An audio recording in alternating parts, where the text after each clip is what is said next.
You're locked into the only podcast for Maine high school basketball.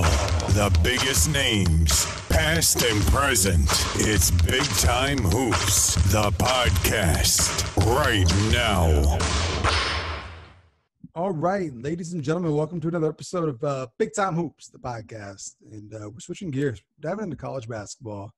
And we're going from players' perspectives to coaches' perspectives. We got our first coach, as I was just saying before we came on, first dabble with college basketball. We got recently named Maine Farmington head basketball coach, Sam Leal. Sam, what's going on, man? How are you? How are you tonight?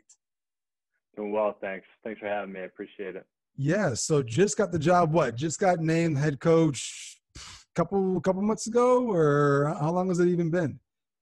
Yeah, I was hired in April, and tomorrow is actually our first day in the building, so we're looking forward to it. So, I mean, I'm guessing just the hiring process, just going through the process is nerve-wracking enough, trying to get a head coaching gig, let alone during a pandemic. So what was your experience like? I'm guessing it was all done remotely, right? I'm guessing there's just a lot of Zoom, a lot of phone calls going on to get the job, right? Yeah, definitely. And it was great that we were Zooming with our guys a whole lot when I was at Bates there throughout March. So it gave me a lot of Zoom practice kind of heading into the interview. And John Furbush was right by my side the whole way. He helped give me a lot of resources from his interview process to kind of work with, and just talked with as many coaches as possible that had gone through the process recently, and bunch of mock interviews and all that jazz. But it's a little bit easier when you're talking about the school that you went to, because kind of my passion for UMaine Farmington is second to none. So I think there's a lot of advantages of applying to a school that you went to. Absolutely. So it's kind of a homecoming from you. Went to Farmington, but not Farmington born and raised. So we're gonna do the full circle here. We're gonna find out how we got here. So a Maine kid though, right? Grew up in York, or went to York at least. Yeah, northern Massachusetts for a lot of people, but York, Maine, and so I graduated in 2010 from York, and really I hadn't been much north of Portland until I went to UMF, but all of our basketball was pretty much played in the Seacoast, so like your Portsmouth area was kind of our hometown for hoops. So we had great pickup and it was a great place to kind of work on your game and meet so many great players from that area. So my parents chose a good spot in raising us in York, so I'm very lucky for that. What's the York hoops scene like, or in terms of like who you guys play? So I mean, you have like Portland and all the Portland schools and stuff like that. You guys are at the very, very bottom. So yeah. What's like Southern Maine basketball all about? I mean, you hear about, like I said, the Portland schools, but got you down there, you got Trape down there. What's Southern Maine basketball all about? Yeah, we're in the Western Maine Conference, it was called, and our rivals were definitely Trape and Wells. Those were like when you get your boys and girls doubleheader. So that was a blast. And then the top teams in our league was always Cape Elizabeth and Falmouth. So those are the two that we'd be competing with for conference championships, et cetera. So you guys were Class B back then, right? Class B, yeah. I think it's A South now. Yeah, and the York boys this past year, many people thought it was the best team in the state, regardless of class. What was it like when you were coming through? I mean, you mentioned some of the schools that you guys had to go up against, the Cape Elizabeths of the world, who have been very competitive in Class B for forever, it feels like. What was it like for York when you were coming through? Yeah, we were always good. We were middle of the pack, so we ranged each of my seasons somewhere between third and fifth in the league. Our star player was Jason Gorman, who was he was a 6'8", terrific talent, could shoot it, dunk it, do all that. And then we just had a bunch of guys that kind of were more fundamental players like myself. So it was a good group. We always had a winning season except for my sophomore year. But outside of that, we always had good winning seasons and competing with the best teams in the league. So, by the way, I want to shout out this year's York team, though. They're incredible. And all those guys have coached at my camp, so it's been a blast. We were so proud watching them this year. It was incredible. Brady Cummings, Tegan Hines, Will McDonald, and it was really cool to see them all kind of shine on their stage this year. You think York's heading in the right direction? They just lost their coach, Paul Marquis, who's a Fort Kent guy. He's from my hometown. They just lost the coach. What do you think York's hoops is going? Is it going in the right direction?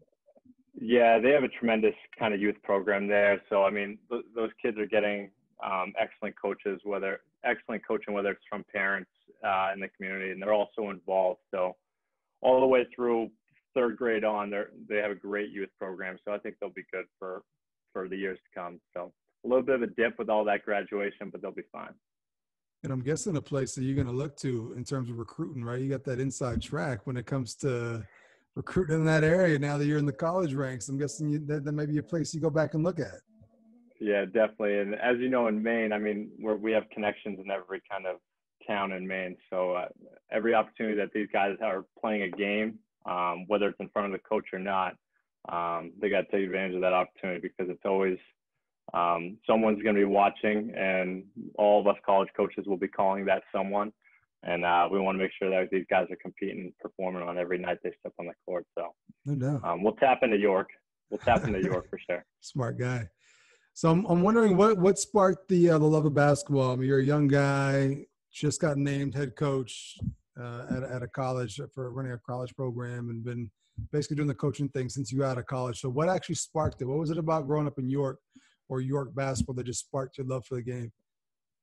Yeah, my dad was a high school coach when I was really young, and then he didn't coach while my brothers and I were growing up. But so he definitely introduced us to it. And then I met a guy at Ellis Lane back in 7th grade, and he kind of became my mentor. Not as many people from Maine know him, but he's in 6 different New England Hall of Fames throughout Massachusetts and the whole area. And he actually was my 7th grade baseball coach, and then he followed me all through 4 years of high school.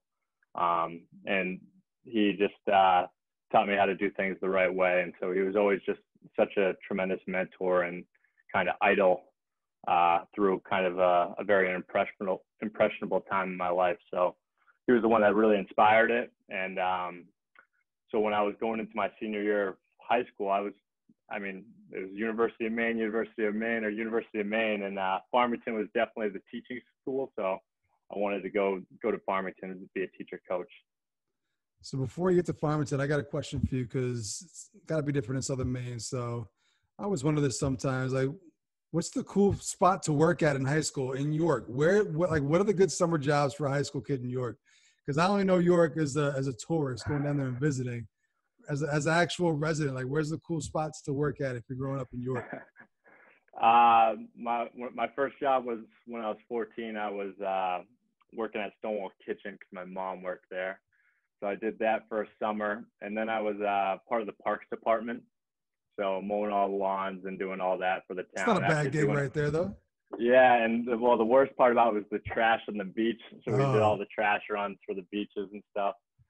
But once I actually eventually mixed it up from Parks Department and shipped it over to the Rec Department. And I did their summer camp for about 5 summers, I believe. And it was, I got to go to Aquabog twice a year, Fun Town, Splash Town. We had a blast. And so, and all those campers are on that York team that we got to watch this year. So it was really cool seeing all those kids from when they were in 4th grade all the way till seniors now. So I don't think it really matters where you grow up. I think the rec department in your hometown, if you're in high school, that's the job to have right there, right?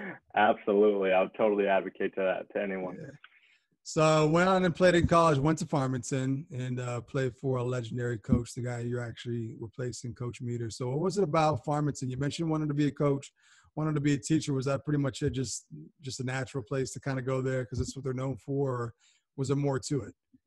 Yeah, definitely the teacher coach was kind of number one, but one of my best friends in high school was Andrew Dickey, and he was at Cape Elizabeth, and he also decided to choose to go to Farmington in the fall. So, once we got talking in September of my senior year, we're like, we're going to be roommates. This will be awesome. So, and actually kind of snowballed into, we had 8 kids in my class go to Farmington, and so much talent. Yusuf Aman was one of the best players in the class. He was the point guard from Edward Little.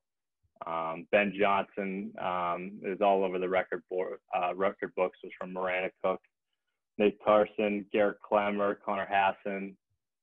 We actually had Noah Burdett. We had so many guys in our class. Pet Sumner.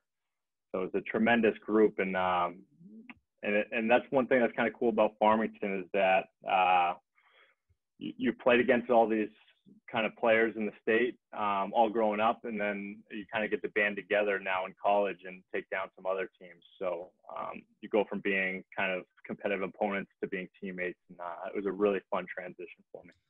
I wonder, what is it about Farmington that a lot of kids from Southern Maine wind up going to? You know, because when you kind of look at the college scene in Maine, it's like St. Joe's, St. Joe's and UNE and USM all down there in Portland, Huston's in Bank. Of course, it's kind of like a city. And you kind of have like Farmington way out there in Western Maine, UMFK way up there in Northern Maine and Umpy, and Machias way out to the east. But like, it seems like all you Southern Maine kids wind up at Farmington and not these other schools. So what is it about Farmington is able to pull you guys to go there? Because it is kind of out in the middle of nowhere. Yeah, I think it's a tribute to Coach Meter and like the incredible tradition of basketball he's had here for so long. And the alumni are teaching in the schools, and the alumni are everywhere. And the alums just speak so highly of the school. So if you're a high school kid and you're talking about all these different schools, and you bring up Farmington, and you have to be coming across a Farmington alum, you'll see their face light up, and they'll start talking about it. And so I think all of those people just kind of speaking highly of the school and the experience that they had. It's a tradition that just keeps going on and on. So I was so lucky to go there, and now lucky to be back. And this campus is really cool how it's built right into downtown. So the guys have just walking distance to kind of everything they need. It's not really a place that you need a car. So I think that has some perks as well. Is there a culture shock at all for you Southern Maine kids? Because life north of Portland's a little bit different than what it is like south of Portland. So, I mean, even though you're from Maine, I'm guessing it's got to be some sort of adjustment though, right? I mean, there's no beaches, but I mean, it's still the same. It was, for me, it wasn't really much of a shift. I mean, basketball is the most important thing kind of in my life. And I was able to probably play more basketball while I was in college than when I was home. So it was like, this is definitely a place for me. I get to hoop every day, go to school.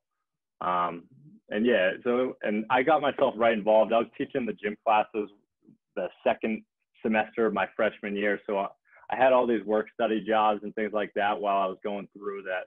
I just kind of became a part of the community, and it felt like home to me. So not much of a shift for me. So I don't know if I can speak for others, but it was definitely, I felt welcome. And then also jumping from high school to college, you mentioned how it was just hoop, go to school, hoop, go to school. So it's a little bit different compared to being in high school and all the extra stuff that comes along with high school. What was the biggest difference you had to adjust to with that change? Because, I mean, it's pretty much, you know, high school basketball starts, late November, but pretty much when you show up to campus day one, off-season workouts, open gym, season starts like late September, early October. So you played a lot more basketball. I mean, what was that adjustment like for you? Was it a natural one? Was it easy, or was it kind of like a little bit more than you had anticipated? It's a blast because the talent level is terrific. And I mean, I came in, I was close to probably the 18th guy on the team. So, and I had Yusuf in my class, who I got to get to play him in one-on-one every single day. So it made me a lot better. So yeah, there's definitely an adjustment because like I'm the same as any other Maine kid. Most Maine kids, I was a starter on varsity for all 4 years of high school, and then you go into college and you're the 18th guy on the team. So I like that challenge. It's kind of less in team sports. I'm really competitive. I like to win, but I also like to play against people that are better than me, because then you know you're kind of having to play your best to kind of improve. So there was definitely a little bit of a shift in terms of just playing with all these different talented guys, and it really taught me to pass.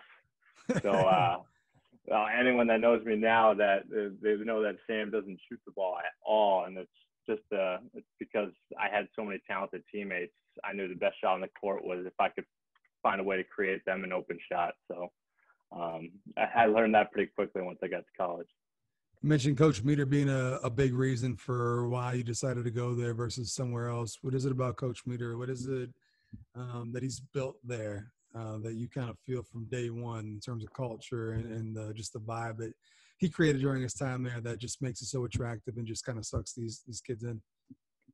Yeah, he just lives the right way day in and day out, and I definitely like being told exactly what to do, and I mean, he does that. He keeps everyone in line. You know exactly what his expectations are, both on and off the court. So I really appreciated the way he carried himself and the way he treated each of us. I may have been the 18th best player on the team, but he certainly treated me like I was just any other member of the team. So I really appreciated that. So, he just did it the right way over and over again. He was so consistent, and we all knew we could count on him day in and day out. And so those are a lot of the different skills I've learned from him, and plan to continue as well. In terms of having role models and just mentors and stuff like that, if you want to get into coaching, you can't really get any better than that. Were you kind of self-aware from day one when you showed up, just picking things from the way he did things, just maybe taking certain things that he did or things that he implemented? Were you starting to kind of gather all these things from day one, or were you still not quite sure if coaching was going to be a thing for you after college? Yeah, I always knew I wanted to get into the coaching. So, I mean, I definitely did try to learn from him. Like any college kid, I wasn't as smart of a basketball player as you eventually develop over your 4 years. So it did take me time to kind of learn exactly what he wanted me to do to be able to be most successful on the court. And eventually I bought into just being able to guard and make the simple decision over and over again. And I don't know if I did that my freshman, sophomore year, and just didn't shoot at a high enough clip. So I did eventually learn and tried to stay the course over and over again to get better, to be able to play at some point. So I was always learning from him. I don't remember a particular skill or attribute that sticks with me the most now, but I definitely know that he developed my game tremendously, made me a better player, and in turn made me a better coach after college as well. Your 4 years as a player, is there a particular moment, season, game, player, anything that kind of sticks out when you look back on it as a whole? I know it's kind of a lot to look back over 4 years and pick maybe one thing, but you guys play a lot of great teams in conference schedule. You guys play a great non-conference schedule. You know, what is it about your 4 years looking back that kind of sticks out when you look back on it? Yeah, our junior season was unbelievable. We won 21 games, and at the time that was tied for the program record. So they actually beat that this season, which was great to see. So my junior season just was a blast. The Andrew Dickey buzzer beater was a huge moment. Just being able to celebrate him and that great shot. I'm also one of those unique kind of people that their first start is senior night, really. So I always thought that was a pretty cool thing. So you kind of get that start, and I don't know, there's something about like starting versus being a sixth man that it just kind of feels different. So that was kind of a special moment too.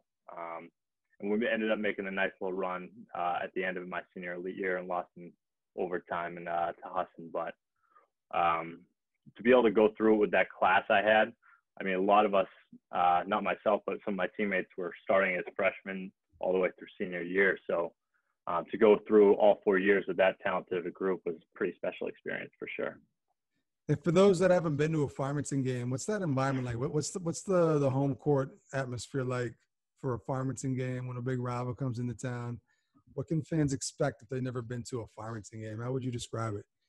Yeah, I got to a couple this year, and it's tremendous. You definitely have like your community section, which is cool. So you just have a bunch of the locals from town that really support the basketball program. The gym's not that big, so the students can sell out the student section pretty easily. And then all the teachers and other coaches on the team all kind of have their area in the gym. So it gets loud. It's fun, raucous. The energy is definitely a very good home court advantage at Dearborn Gym. No doubt about that. And as a player, who was that team you look forward to coming to Farmington? It was Husson, number 1, Thomas, number 2, yeah. Thomas was really good when I was playing too. And I'm guessing Husson was good too. Husson seems to always be good. Yeah, they're consistent. Coach Caruso does a tremendous job up there for sure. And it just goes to show you just the quality of D3 hoops in Maine right there. I mean, you mentioned those 3 programs and all the other great programs in the state. It's at a really good place, and it's been at a really good place. And now you're in it as a coach, but you took some steps to get to where you're at now, right? So 4 years at Farmington, you knew you wanted to get right into coaching. What was the route you took? Because there's different ways you can do it. A lot of guys stick around after they graduate and maybe do it a year as an assistant coach. Other guys go other places. What was your approach? Yeah, Coach Henriksen called me right after my season. So it was probably in March or April, right after it finished up, and he knew I wanted to get into coaching. So he invited me to come on down to Southern Maine. My brother was on the team at the time, so it was a little bit of a unique experience, but I was like, this is tremendous. The coach really wants me to come kind of help him out for a year. So I got right into it at Southern Maine. We ended up beating University of Maine in our first exhibition game there. It was really cool, and it was a fun experience to get to coach my brother too. And it was easy even on the guys because I know his teammates would say he was the hardest working player on the team, so it wasn't like there was any brotherly bias there. But yeah, we had a great game, beat University of Maine in an exhibition. My brother ended up getting sick that season, and we did definitely tail off towards the end, but it was still just a really good learning experience because I think that's your hardest one, is that one where you're going from player to coach. You just have no idea what to expect and no idea what the coaches have been thinking on the other side of the kind of perspective. So I learned a ton from Carl. And then I was able to start my first master's degree when I was there at USM. So that was kind of my first taste of college coaching. And never looked back, right? I'm guessing just liked it, just liked the coaching side of it. What was like maybe the one thing you noticed or you take away from that first year in terms of I got to do this better, or I didn't know this was going to be part of it? Like, what's the one thing you learned maybe the most that first year? Yeah, I mean, I kind of found my niche with training the guys. So, like, especially as a young assistant coach, it was just the number one kind of job for me was to be there 24/7 whenever guys needed workouts. So that was kind of funny. I got to be like a professional trainer for each of these different players and getting them in the gym as often as possible. And so that was kind of my first taste of that. And then Coach Henriksen was able to get me involved with all things from an X's and O's decisions to learning all the behind the scenes stuff like film exchange, scouting report write-ups, and all that jazz. So, and it's funny you say I stayed the course with college coaching, but I actually had to jump out for a little bit and started teaching at Greeley for 2 years, which was tremendous. I loved my experience of teaching for those 2 years and could have continued doing it for 40 years, but I did know I wanted to get back into college coaching at some point. So, did you do any coaching or helping out at Greeley? Yeah, I was the JV girls coach. And, nice. Yeah, we had a good time, and I learned a lot through that experience. And I'd been running camps throughout the summers for a little while at that time, so I had a little bit of experience with coaching on the girls' side. So I learned a lot then, and I also was bringing teams of high school kids over to Europe during those days too. So during their April vacation, I would invite 10 different players from all over New England, and a bunch of Greeley kids have actually traveled with me. And so I actually was able to bring kids through, and in total it ended up being 8 different countries throughout Europe. And we would go for 10 days, play 8 games, and it was a tremendous experience. It's not a bad way to spend an April vacation right there. Yeah, it was awesome. Yeah, and I love some of the cities we stayed in. Berlin was the one that, like, Alba Berlin is where Mo Wagner and Franz Wagner are from. And when we got hosted by them. When their coaches were asking me to stay and come back there and coach, it was like, this is going to be tough to pass up. It's a really cool experience. It's a really cool city too.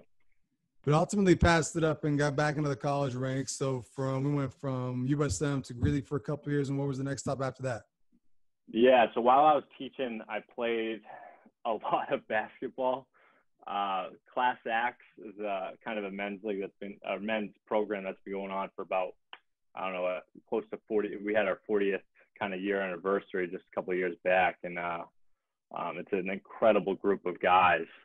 And I'm so lucky that they've kind of welcomed me into that program for as long as I've been with them. Now it's like 8 years. But so I was playing with Class Acts all the time. One of my men's league opponents, sometimes teammates, was John Furbush, who in April was at the Final Four with Coach Brock, who's the Springfield coach. And those guys are just hanging out, and my name gets dropped because I know Furbush and a bunch of the guys through Class Acts. And then June came around. I'm getting a call from Coach Brock to invite me to come down to Springfield College. So it was crazy. It was just, as I say, just in basketball, it's really hard to seek out jobs. They kind of find you, and you just need to be prepared all the time. And that's kind of how it happened. It was Coach Brock gave me a call and invited me to come down. And it's funny, on the interview, I'm dressed in, I went out and got a suit for like the first time I've ever had a suit in my life. And the coat is like probably 2 sizes too big. Just, I have zero style at all.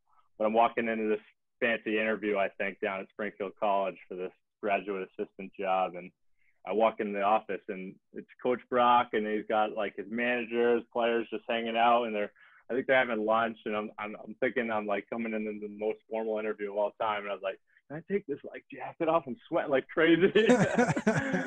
So, and he somehow hired me right on the spot. First thing he said is, this is you don't want to do this. He stares me straight in the eye. You don't want to do this. I'm like, I know I want to do it. I've tried teaching, and I love teaching, but I want to coach. And he's like, it's going to be a long grind until you kind of get to where you make any money or coach a team. And so he took me under his wing for sure, and I learned a lot from him. But it was kind of a crazy whirlwind experience back in that summer. So how long did you spend at Springfield? 2 years. So I was a graduate assistant there, got my master's in sports psychology. And my first season there, we were 5-5 midway through. And we're just we're down in San Antonio, Texas, me, Coach Brock, and the other assistants just sitting, banging our head against the wall to try to come up with some ideas to how to improve this team. And our 2 best players were our sophomores, but we had the 3 greatest leaders I've ever seen in any college program in my experience so far. Ben Diamond, Brandon Nichols, and Andy McNulty. And we banded together and made this incredible run all the way to the Final Four. We call it was powered by belief. All players doing every little possible detail to its fullest so that we could kind of perform at our best each and every game. And it was an amazing run. Caught a lot of breaks, but finished season 12-2 from that point, and then went on to the Final Four in the NCAA. So it was crazy. Ultimately, you're trying to get little things at every stop. You're trying to, take a couple things away in terms of, what works well and kind of add that to your bag. So what'd you take away from that time at Springfield? Obviously being around a very successful coach and a very successful program. So I'm guessing there's a ton of things you could have took, but maybe like what's 1 or 2 things you took away from your stop there? Yeah, Coach Brock is tremendous with the discipline and detail. That's kind of his old school style. And so I absolutely learned that. But the second thing he is really, really good at is just empowering his staff. Each of us assistants had very specific roles that we needed to do. And he entrusted us to do them to the best of our ability all day, every day. And so he would divide and conquer with our staff so well. Every practice, each of us coaches would have this exact specific role that we were going to try to maximize to help the team kind of prepare to win. And we would talk for hours before each practice to kind of divvy up each of those different roles so that we could kind of be the best possible coaching staff, not just singular person at the top there, but the best possible coaching staff for our team. So that was kind of a couple of things that I really learned from him. And one thing that he had mentioned to you in the interview was that it's going to be a long time before you make any money. And I know when you work at some smaller schools or whenever you're just starting up, you're not just an assistant coach. Usually you have like 3 or 4 of the duties that are assigned to you. What were some of the other things you were doing at some of these other stops before you got to Farmington? I'm guessing they had you doing all kinds of things. Yeah, I mean, coaching the camps is the most is the biggest thing. So as an assistant coach, you're running all camps for all programs, and then you're also traveling around the whole country to do these different camps just to kind of make a little bit of money. My other roles at Springfield though was I was the teacher of physical education students to teach them how to coach basketball. So I was also a teacher coach while I was down there, and being a former teacher, I was like, I love this. I was just kind of a perfect fit. So I don't know if you know much about Springfield or anything, but it's just an incredible school. Their focus is spirit, mind, body. And it's kind of, they embody their mission better than any school I've ever seen. We do Humanics in Action Day where we have no classes and we all go out and do different community service projects around the city of Springfield. Our basketball team in particular, before we even started practice, would have already been doing a bunch of different community services activities to kind of get our kind of unity going. During winter break, our basketball team would go and we would read to all the children. So like most teams do double sessions during winter break, not at Springfield College. In the mornings, you're going to read at the elementary schools. In the evenings, we're having our practice. So it's kind of a really cool kind of philosophy that they have there, and they do it better than I think any other Division III school in the country does. So it's a really well-oiled machine. And also, isn't that where Naismith invented basketball? It is. It's the birthplace. Yeah. Right. In the fall, every fall is the Hall of Fame induction ceremony, and being an assistant, they get us tickets to the galas and speeches and stuff. So, I mean, it was really cool. You got Shaq on campus. One of the years I was there was Jason Kidd, Steve Nash, Tracy McGrady. Getting to shake those guys' hands was unbelievable. It's on my bucket list. I want to go to the Hall of Fame weekend at some point here.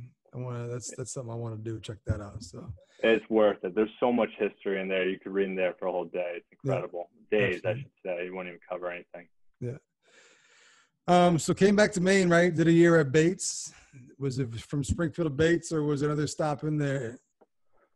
Yeah, again, it's Coach Furbush. So once you graduate, I got my master's from Springfield, and I was on the golf course with Coach Barak and a couple other assistants, and there was the phone ringing from Coach Furbush that he had an opening up at Bates.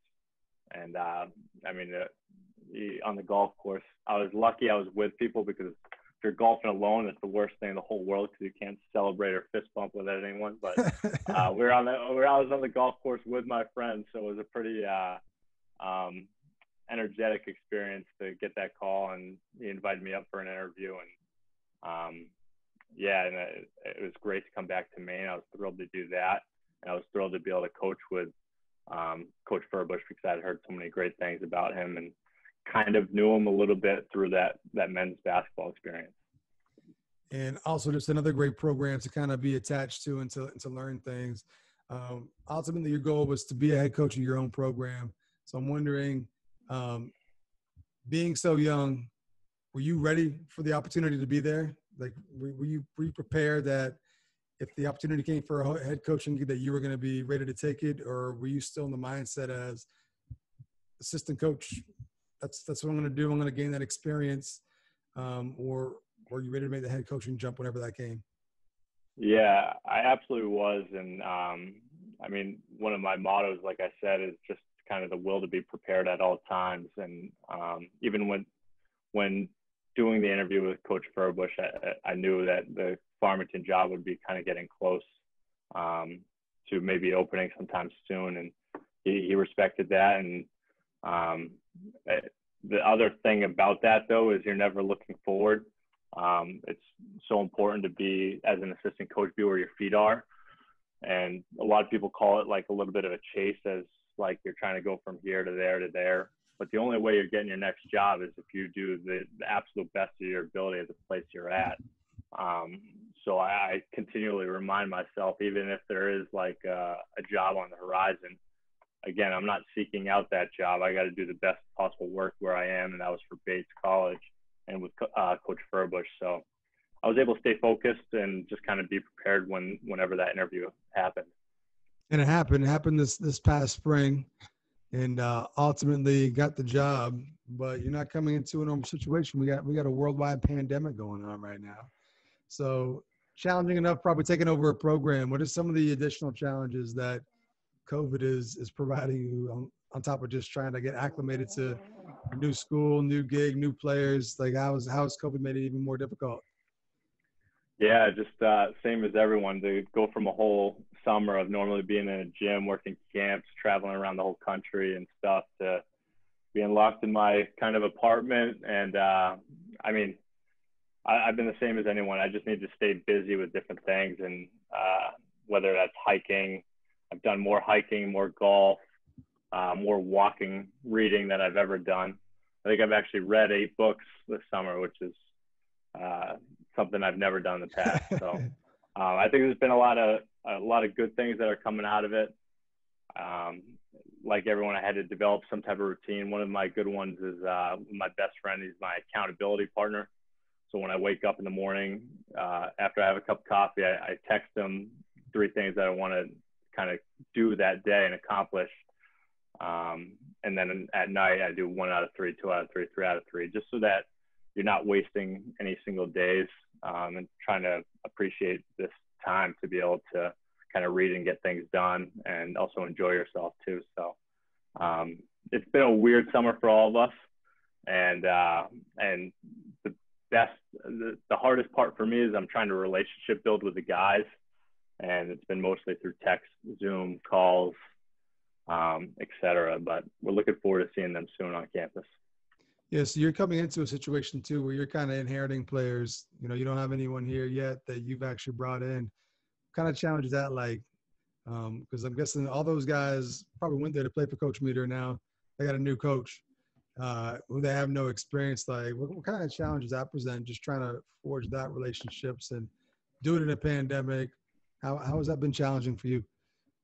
Yeah, I mean, it's going to take a ton of time. Relationships aren't built in the summer, and they're definitely not going to be built in a single year too. But I hope what they see is that I'll do everything I possibly can for them, and that I continually show kind of my care of their self-improvement as basketball players to help our team. So it's going to take years to be able to build up that relationship, but I'm going to keep striving to do it every single day. And I think at some point they'll know that, and they'll feel that. And again, guys aren't going to be able to be at their best and try to do their best for the program until they kind of entrust not only myself, but their teammates and everything. So it's all relationship building going on right now. You got a good class coming in, though, right? Headlined by Zach Maturo, who's finalist for Mr. Basketball this year. Did you have any play in the incoming class for this year, or were those guys already pretty much signed up and ready to roll before you got the job? Yeah, Colby was the first commit, and so he committed to the program back in January, and I've gotten to meet him now, and he's a tremendous kid with a great hard work ethic, and he's our longest player in the class, so he'll have the opportunity to be able to kind of step in and try to be able to guard multiple positions, and we're excited about him. So he was first back in January. The other guys in the class all hung on until the interview process was done. So kind of as soon as I got the job, first it was talking with the returning players, but then it was getting on the phone with guys like Zach Maturo, Austin Brown, and they both committed within a couple weeks, which was great. But again, they needed to hear who the new coach was. They needed to learn about me. I had to learn about them before they were able to make their decisions. So we were able to get them to kind of sign on pretty quick. Then the other three are Brian Austin, Kyle Pashunik, and Nick Strout. Brian, I've had a little bit of a relationship back in, I might have helped coach him in AAU when he was a ninth grader, I believe. And he's a terrific shooter. And it's something with really good guards like Zach and Tehran that can get in the lane. Being able to knock down shots on the weak side, I think he can really do that. Kyle Pashunik played for my dad at Kennebunk, and he's a gym rat too. And he's also coached at my camp down in York. So I know exactly what I'm getting with him. And I actually brought him down to Springfield College one time for a prospect camp. He's just a great kid that lives in the gym and is going to do very good things as well. And Nick Strout, I don't know quite as well, except for all of our phone calls and things going on this summer. But I've heard all great things from when you're recruiting someone. I get as many different perspectives as possible. So the things that these people are saying about them, I'm really looking forward to coaching this class. So one thing one thing Farmington's done well is get Maine kids to come to Farmington, right? So how do you keep that going? How do you keep that pipeline of kids from not just Southern Maine, but just the state of Maine in general? How do you keep them coming to Farmington? How do you keep that going? Yeah, again, with recruiting, it's a lot of relationship building and building up trust, and I'll try to do that with as many different Maine kids as possible. And some will choose to go out of state to kind of experience something different, but some will continue to choose Farmington because of its great tradition, and hopefully because I've built up a good relationship with them that they know that if I'm taking a chance on them, that I really believe in them and believe that they can contribute to the team's success, and they want to be a part of that. So again, I'll stay on as a bunch of kids throughout the state, and we'll pick and choose the ones that we want to continue to stay on that we think can make a good impact. And then as long as that trust works out for some of them, we'll continue to get some good Maine players.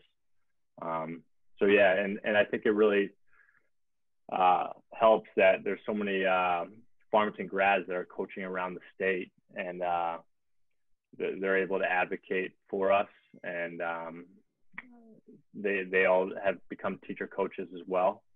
So it's we'll continue to kind of keep working that and see if we can get the best Maine players we possibly can to come to Farmington. So what does the first season with COVID look like so far? So you mentioned kids show up either tomorrow or next week. It's coming up soon. From what you know right now, season looks like it's still on as of right now. There hasn't been any cancellation of winter sports yet. But from what you've been told so far, what does this season look like? Yeah, these guys are all coming with a tremendous amount of obstacles. And again, once we get dealt our cards, I know our staff and our players will be the most prepared and enthusiastic about making the most of what our opportunities are. But we have no games, and probably the majority of all colleges will have no games until at least January 1 right now. So that has been made official, but we will be able to practice this fall, and we'll see what the guidelines are for being able to keep a safe practice and a safe community up here this fall. We'll follow those to the best of our ability, and then we'll make some serious gains to get better. And I'm looking forward to coaching them, and I think they're looking forward to being coached as well by our staff. So it's going to be an interesting fall, and again, ton of obstacles, but they'll make the best of it. Guys are going to be rearing to go. Like, if they can't play till January 1st, I mean, like, you know how it is, having been around basketball your whole life. Like, yeah. You go up to campus and you're playing pickup against the same guys for like the first 2 months before practice even starts. And then you're going up against the same guys in practice for a month to your first game. Like, you're just ready to see somebody else by the time that first game comes around. Now you got to wait till January 1st. Like, these guys are going to be fired up and just ready to see anybody else besides each other. Yeah, no doubt about that. I mean, there'll obviously be a couple altercations, I'm sure, but we'll have to coach and educate them the best they can. Because, yeah, it's going to be a really delicate fine line of, like, we ask the guys to compete at their best every single day. And when you continually, so maybe say you're the better player and you're beating up on another player over and over and over again, and we're telling you not to let up. I mean, there's definitely going to be a little bit of challenge there in terms of this is your teammate that you're just beating or losing to every single day. So, I mean, there will be frustrations. There will be situations like that. But, I mean, that's all part of the growing process as basketball players. So, absolutely, we'll make the best of it. So you got a great freshman class coming in, but you also got some great guys that are there waiting for you, right? So if you want, real quick, just show some love to the guys that are still there and kind of the guys that you inherited. And not a bad group to inherit if you're going to be taking over a program. Yeah, it starts. We have one lone senior this year. His name's Nathan Violet. He's going to do amazing things both on and off the court. He's actually a pre-med major, and he's going to go on to be a physician assistant after this. But you guys might remember him from Messalonsky High School. He was a great shooter there, good scorer. And he'll bring that shooting to the table this year, and definitely his leadership and his effort. And then we have a big junior class with Teron Moss as the leading scorer coming back. And again, he's someone that just plays so unselfishly, but also has this great competitive drive that when he knows he needs his teammates need him to take over, he does. So it's really cool how he kind of starts the game by facilitating and creating for everyone. And then in those big moments, when we all need him to count on him and he wants to take the big shot, he'll do that. So he's a really talented rising junior. Jack Kane is the big guy, kind of anchors the middle. And he's someone that just keeps getting better over and over and over again. So just if people have seen him in high school to where he is now, it's pretty remarkable the changes he's made to his game. He caught an alley-oop from half court last year. So, I mean, that's pretty special skill to have right there. I'm going to roll through these other guys pretty quickly here, but you have Kyle Donlin, who's also a workhorse, kind of a 3-and-D guy. I think he's going to be an excellent rebounder for us because we're a little bit undersized. So all of these guards and wings are going to be counted on to be lowest to the basketball on those rebounds that are loose balls. And Kyle can do that. He's also one of our strongest guys. Drew Story is a supreme athlete. He's from those great Greeley teams. And, he can get up and down the court, probably the fastest on the team. And so we'll look to use his length and athleticism to be very good. Then we have a nice group of sophomores coming back with Jordan Hawkins, Zach Brown, Amon Hagos, and Mark Mayo. Again, they all haven't had much in-game experience yet, but with the graduation of 4 1,000-point scorers last year, I mean, they're eager for the opportunity that's in front of them. And then also we have a couple more rising juniors, Nate Poulin and Silas Molar, who again haven't had the opportunity for in-game experience yet. It's been limited, but that's what's kind of cool about coming in as a coach when you've graduated so much talent. And now we have a lot of youthful players that are going to be so eager for the opportunity to get on the court. So should make for a really competitive fall because it's kind of a proving ground for these guys to be able to see who's going to earn minutes throughout the season. Absolutely. So definitely going to be a team to watch. And hopefully things start up sooner than later and things go on as planned. I got one more question for you before we get up out of here, though. So a big part of college coaching is the recruiting portion, right? You gotta bring players in. So we're going to play a little game. If you could go back to the time when you played, I know you had a bunch of kids that kind of went to Farmington the same time as you, but if you could bring 5 kids, if you could recruit 5 kids from your era, could be all over the state, just kids that played during your time, who would the 5 kids be that you would recruit to bring to Farmington? That's tough to put on the spot list because I had 7 teammates in my class. The other outside of my teammates, a couple of the other ones, I'm going to just kind of throw them out of that because obviously I would love to have them as well. But Keegan Highland was the best player in our class. He went on to played at a couple schools, but had a terrific career over at Bentley. And he's one of my great friends too. So it would be really fun because I absolutely would not have to shoot the ball if he was my teammate. So be able to dish to him all day. Not a bad first choice. And he was on the podcast, ladies and gentlemen. If you haven't heard the Keegan podcast, check out the Keegan podcast. Absolutely. A lot to learn from him, and someone that puts like a tremendous work ethic, and he's someone that kind of built up his game just through reps and reps and reps over and over again. So he's a great role model for any kid that wants to be great. Indiana faithful. He was also in our class. I mean, he was an outstanding player. Went down to play Division I at Wofford from Chevrolet. I'm going to play the point guard, so I'll push Indiana faithful to the side there. I need 2 out-of-state guys. The Seacoast boys are Harry Rafferty, who played at Wesleyan. He was the culture carrier for Seacoast basketball, and he was actually that down at Wesleyan too. But he was that guy when he sent out our pickup text that if you were the 11th guy to respond, you weren't showing up because we only wanted 10 guys 5-on-5 over and over again. Yeah. And so he was the organizer of all Seacoast basketball, and it was really, really fun. So I got Keegan, I got Harry. I would love to steal in Duncan Robinson from the Seacoast as well because, again, he was a gym rat, and we absolutely love watching him play now down at the Miami Heat. So I'll take Duncan. I'll come back to Maine. Dom Borelli from Westbrook would be another one, kind of anchor the paint. I think he played at St. A's, right?